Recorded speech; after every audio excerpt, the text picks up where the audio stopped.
رواية أنا يوسف، الجزء الرابع. ما أخباره اليوم؟ إنه بخير، لكنني نصحتك. هل تريدني أن أكرر النصيحة؟ لا تزره كل يوم، يكفي أن تأتي في الأسبوع مرة. يتجاهل نصيحتها من جديد. هل يأكل جيدا؟ لقد سألتني هذا السؤال أكثر من 10 مرات منذ قدمت إلى هنا. هل تعاني من شيء يا أخي؟ لن تفهميني يا فائقة، لن يفهمني أبنائي ولا لي ولا أحد. كيف أشرح؟ هل يمكن للصخرة أن تسمع بكاء النهر؟ لماذا علي أن أستمر في الشرح وتستمر في العناد؟ العناد؟ أنت من يعاند يا أخي. يا فائقة، كيف تنشغل الشجرة بالثمرة عن النور لولا النور ما كانت التمرة؟ كيف ينشغل السحاب بالمطر عن الهواء لولا الهواء ما كان السحاب؟ كيف ينشغل الروض بالزهرة عن الماء لولا الماء ما كان الروض؟ يا فائقة، إن ابني هذا هو النور والهواء والماء، أرى به وأتنفس وأعيش. شهقت فائقة، نظرت في عيني أخيها بحزم. كان يبدو أن ضياء عينيها بدأ يخبو. لو أنصفت لقلت: كيف ينشغل الإنسان بالحياة عن الله؟ لولا الله ما كان الإنسان، فكيف تنشغل يا نبي الله عن الله بأي أحد؟ شجرة السنديان في الحديقة تشبه شيخوختها، تشبه خريفها، تشبه جذوعها المتعرقة. إنها تبدو صامدة من الخارج، لكنها تنهار من الداخل. إنها تتآكل، كأن أرضة السنين تنخر فيها من ساقها فتأكله، وتعمل فيها ظل من ري فتمتصه. كأن الماء الحياة لا يصعد من التراب إلى الجذوع. لقد بدأ الجفاف يسري في كل فرع، ومن يدري من يسقط الساق من عليائه. متى تنام الأغصان المادة ذراعيها منذ أمد بعيد؟ متى ترتاح العجوز التي قاومت حتى أفردت فما ظل معها من شجر السنديان شيء؟ ألا نتسابق يا عمتي، نتسابق؟ هل تهزأ مني يا بني؟ أنا عجوز أكبر من أبيك، لكنك ما زلت قوية، تبعث الأمل في أيها الصغير، لكنني أحول إلى رماد. وماذا يجدي النفخ فيه؟ هيا يا عمتي جربي.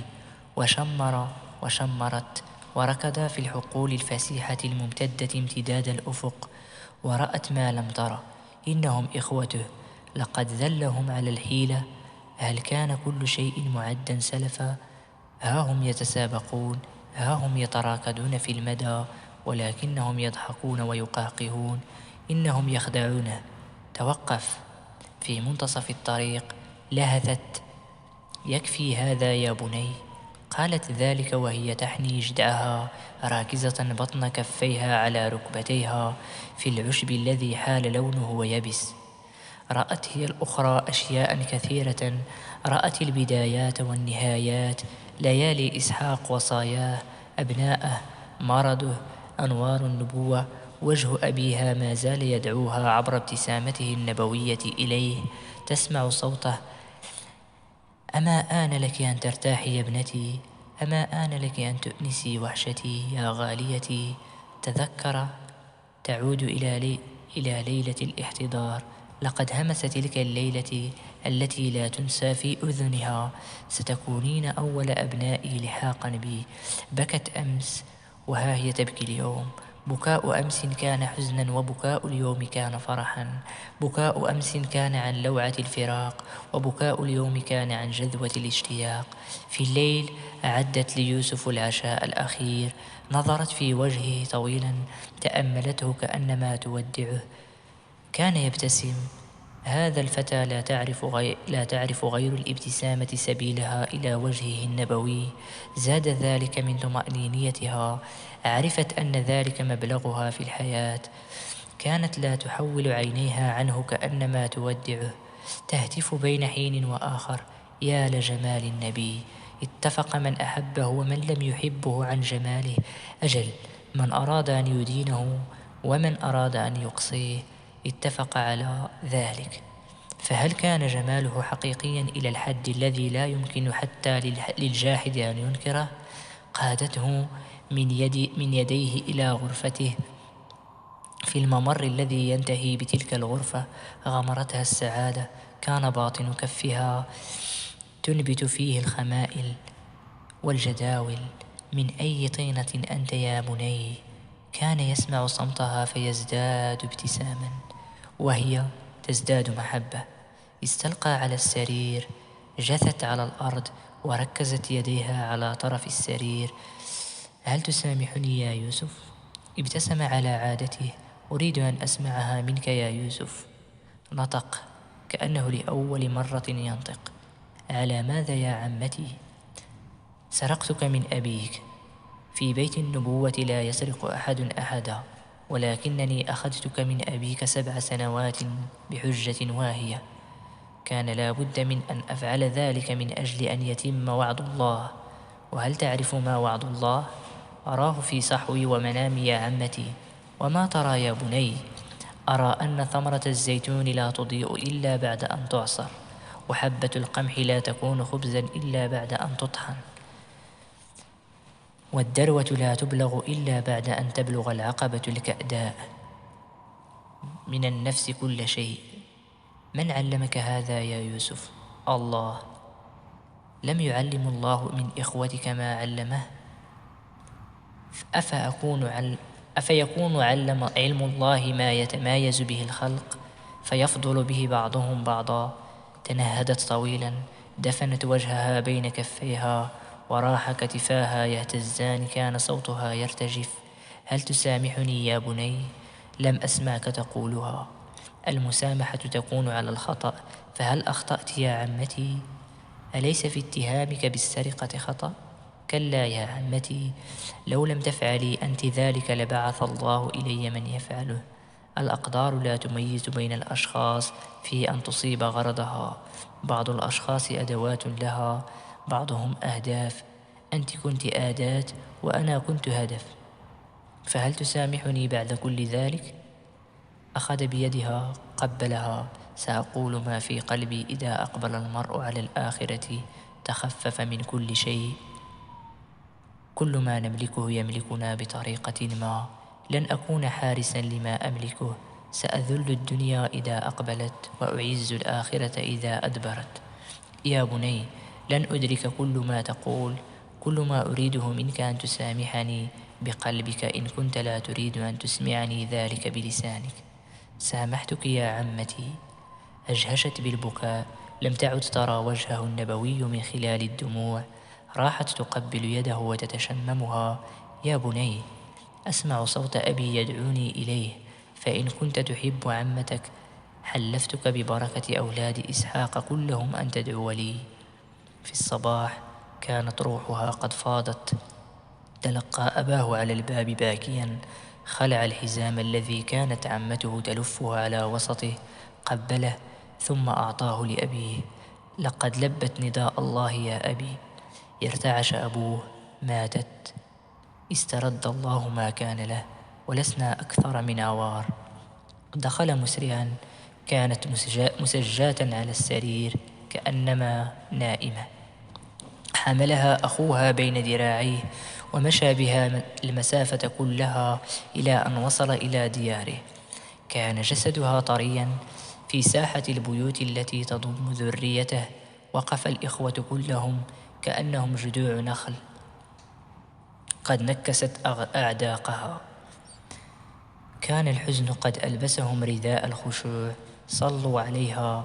وفي المساء كانت تتساوى في الثرى مع الراحلين الذين سبقوها بسنة واحدة أو بآلاف السنين. الفوز بقلب الأب. الساقية تدور. من يوقف الساقية؟ صانعها. كبر بنيامين يشبه أخاه. الرحم الواحدة تنجب متشابهين صارا يجريان معا. أعلمك علم آبائي يا أخي. أريد أن نركض. أحب الركض في السهل. هل يسمح أبي لنا بذلك؟ ربما، لكن اسمع مني. أرى ما سيحدث. أنا لا أفهم. صحيح، علي أن أنتظر حتى تكبر. صارا جسدا واحدا يسيران معا كأنما لهما الجذع ذاته. صارت العيون تتقحمهما، إنهما صخرة في طريقنا. نحن نملك المعول والساعد، نحطمهما ولا نبالي. إن لم نسارع باستدراك الأمر فستكون الأمور معقدة بعد حين. كأنهم كانوا يهتفون جميعا بهذا النشيد الغاضب: الشوكة التي تنغرز في باطن كفك من الممكن أن تتحول إلى سم إن لم تقتلع.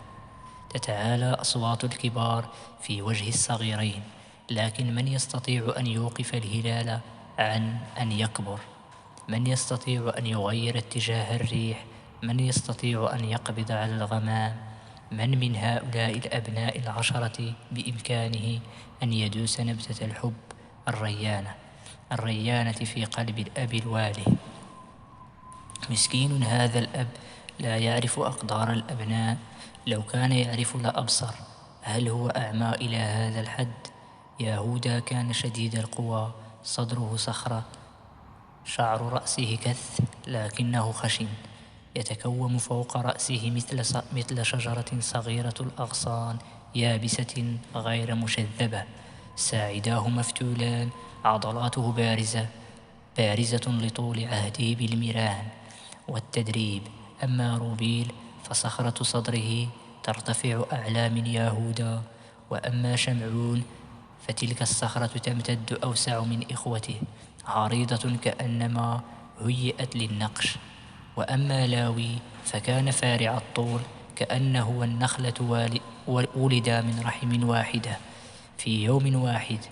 قال يهوذا في الحقل: الولد في بيت عمته كان أقل إثارة للقلق، والآن ماتت. لم نكن نعلم أن الموت سيباغثها بهذه السرعة. رد لاوي: دع عمتك وشأنها، نحن نتحدث عن هذا الصغير الذي قلب الدنيا رأسا على عقب. المشكلة ليست فيه بالدرجة الأولى، بل في أبينا.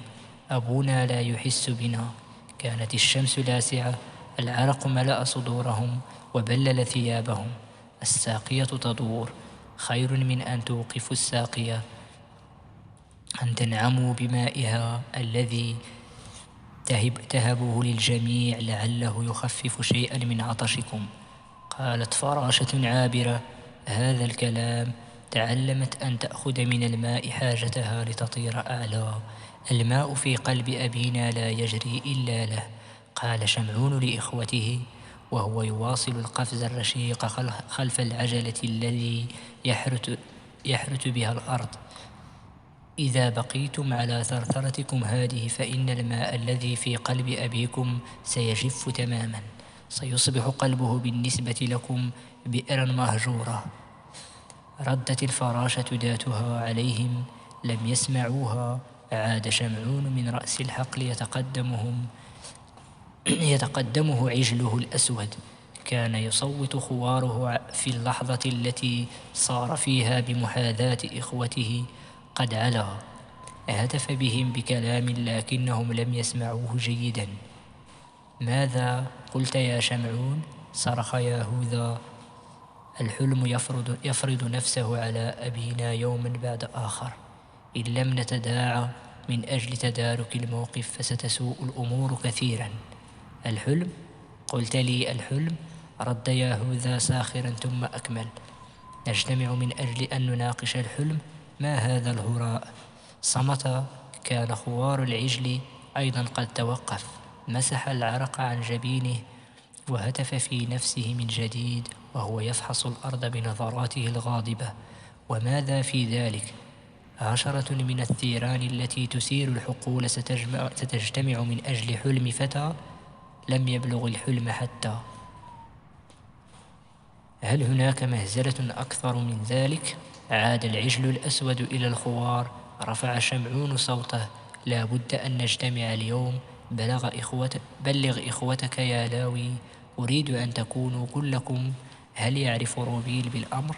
هبط الليل الذي هبط على الإخوة 10 بالتأكيد لم يكن الليل ذاته الذي هبط على يوسف وأخيه.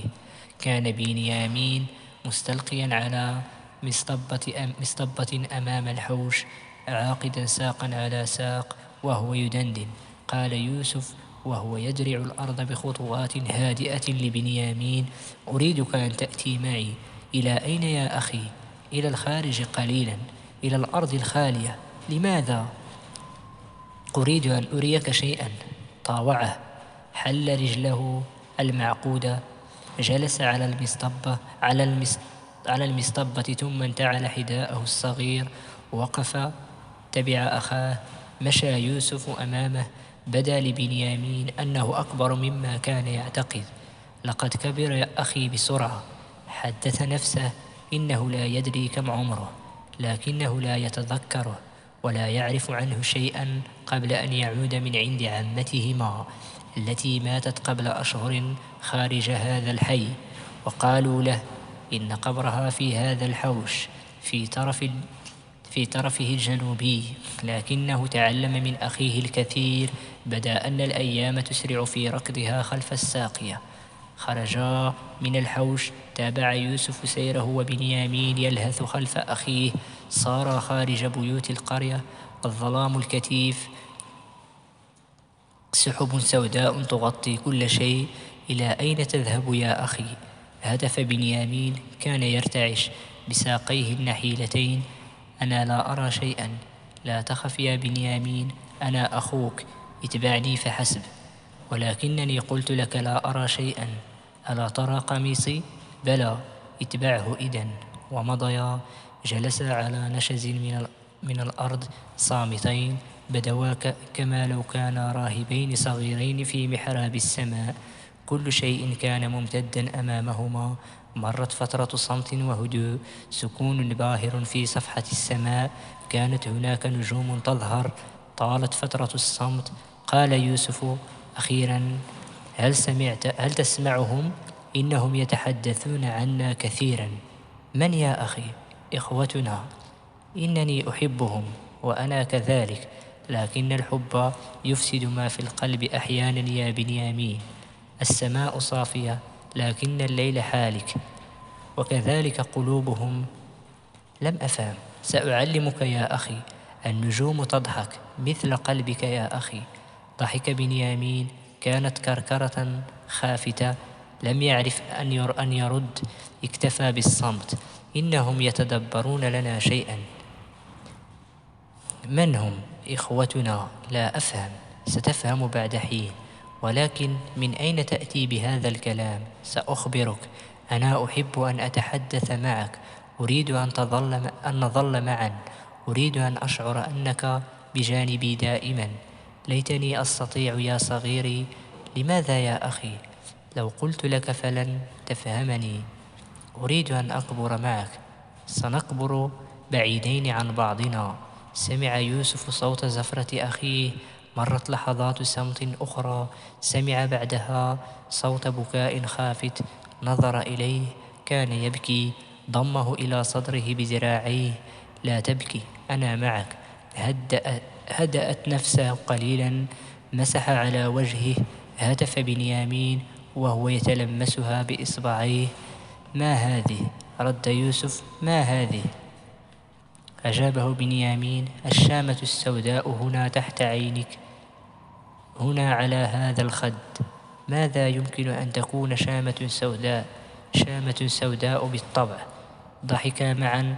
قال له: كانت أمي تقول ما أجملها. رد بنيامين: وأنا أقول ما أجملها. ضمه يوسف من جديد. ذراع أخيه بعثتا في قلبه الطمأنينية والأمان. عادا ينظران إلى السماء. ما أجمل النجوم يا أخي. على الطرف الآخر كان العشرة قد أتموا اجتماعهم. لم دعوتنا يا يهوذا؟ سأل روبيل أكبرهم. رددان: لكي نبحث أمر يوسف. نظر روبيل مستغربا، لكنه لم يقل شيئا. أردف جاد: لقد جاوز الحد هذا الصغير. أراد روبيل أن يقول له: إنك لست أكبر منه بكثير، لكن صوت يشخر أتاه من خلف ظهره: ليس منا من يرى نفسه علينا. نهر روبيل ثلاثتهم وهتف بصوت عال: اصمتوا أيها الأولاد، دعوا الكبار يتكلمون. ثم تابع: يهوذا، شمعون، لاوي، ماذا هنالك؟ نزل يهوذا من على مصطبته، اقترب من روبيل، نظر في عينيه معاتبا: كان عليك أن تدعونا أنت إلى هذا الاجتماع؟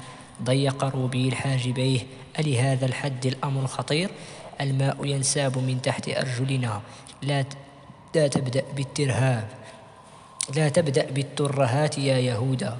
قل ما تريد دون مواربة. أنا أقوله دون مواربة، ولكن أنت من يراوغ، أنت من يتظاهر بأنه لا يدري ولا يريد أن يدري.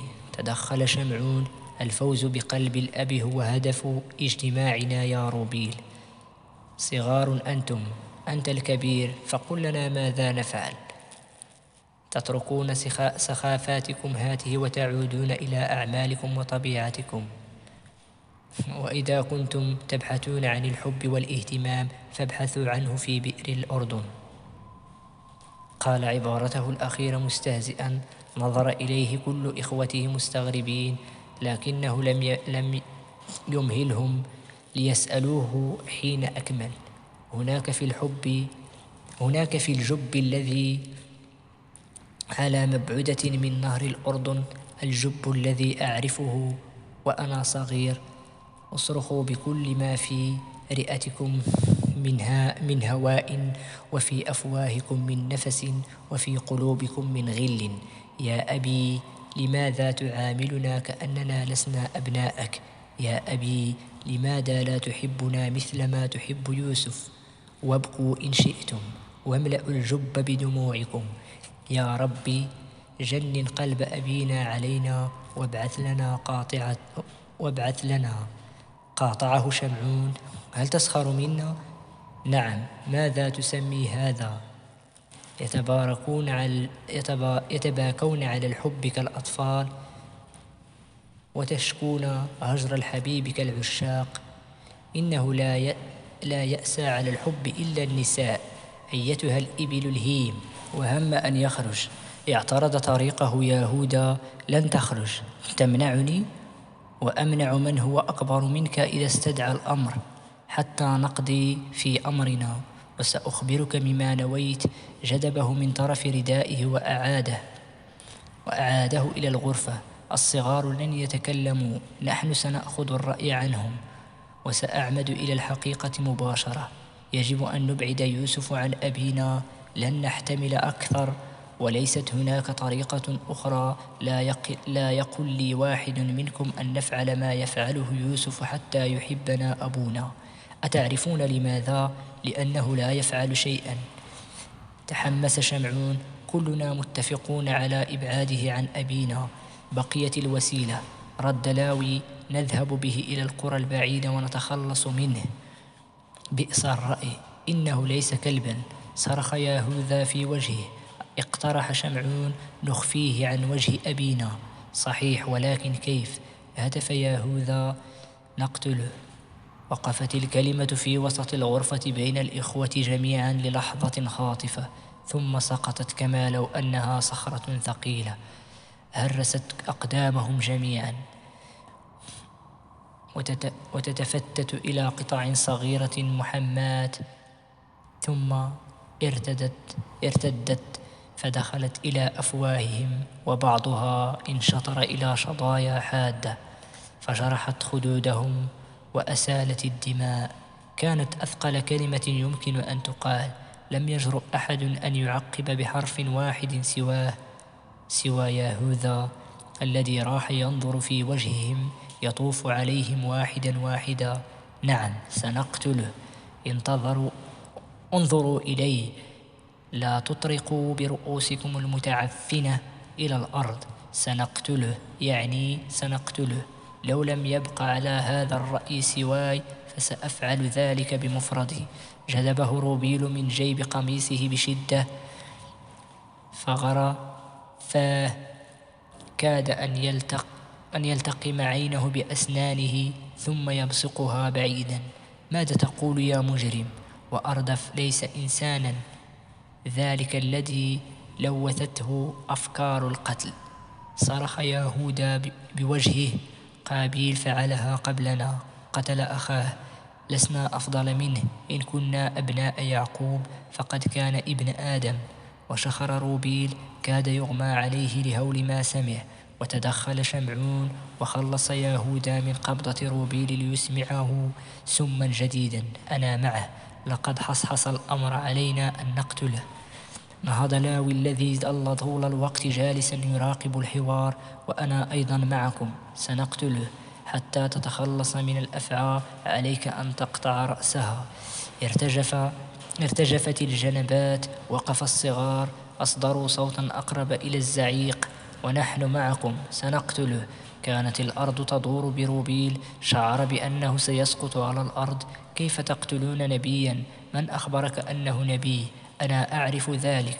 نقتله من أجل الصالح العام، التضحية بواحد من أجل 10، ولكن القتل لعنة. دمه سيطاردكم، دمه سيمنعكم من النوم، دمه سيعذبكم. كلا يا روبيل، كلا أيها التقي الورع، نقتله ونستغفر الله ونقف أمام بابه باكين حتى يصفح عنا. الشيطان يتكلم: بل إنه صوتنا. كذبتم، أسمع صوت الشيطان في كلماتكم. الشيطان الذي امتلأت به روح قابيل، أشم خبثه في حديثكم. معقول أن يعقوب النبي هو أبوكم؟ لقد أنجبك وأنجبنا وأنجب يوسف وبنيامين، لكنه ليس أبا إلا ليوسف. لن أسمح لكم بهذا، لن تستطيع. الأمر صار محسوما، أنا أقتله وعلي دمه. لماذا تزاحمون القدر يا إخوتي؟ لماذا تستعجلون؟ شقي من يريد أن يدعوه قبل أن ينزل، أن يصنعه بيده قبل أن تصنعه يد الله. نحن أقدارنا يا أخي، وقبل أن يكتبها يوسف بجنون أبي به، سنكتبها نحن له بأيدينا. إن لم نعاجل القدر عاجلنا. لن نجلس مكتوف الأيدي ننتظر أن يحل بنا. لقد عادت أعينكم على الظلام، فأنتم لا ترون النور ولا تبصرون الحقيقة، مصابون في أرواحكم. أنتم يا إخوتي، يا هند، كم تستحقون الشفقة لا اللوم. أنت يا أخي من يستحق الشفقة. أنت لا تعيش ما نعيش، لا تحس بما نحس، لا ترى ما نرى، وحسرتاه عليك يا أخي. يا إخوتي، يا إخوتي، برب إسحاق وإبراهيم، لماذا تريدون قتله حتى نقتل مكانه في قلب أبينا ويصبح خاليا فيملأه أبونا بنا؟ تريدون أن تنالوا المحبة بالقتل والقرب بالإبعاد؟ لم يحدث ذلك لأحد من الخلق. أنتم بذلك تقتلون ما تبقى لكم في قلب أبيكم، إن كان تبقى لكم منه فيه شيء. الغمد لا يتسع لسيفين، وقلب أبي لن يتسع للقتلة. لن يدري، سيدري. كيف؟ الأنبياء قلوبهم معلقة بالله. لن يقف الله إلى جانبكم ويتخلى عنه. نبي نعم، ولكنه إنسان بشري، مخلوق عادي مثلنا، لا يعرف الغيب، لن يدري. أما ابنه فإن قاتلوه لا محالة.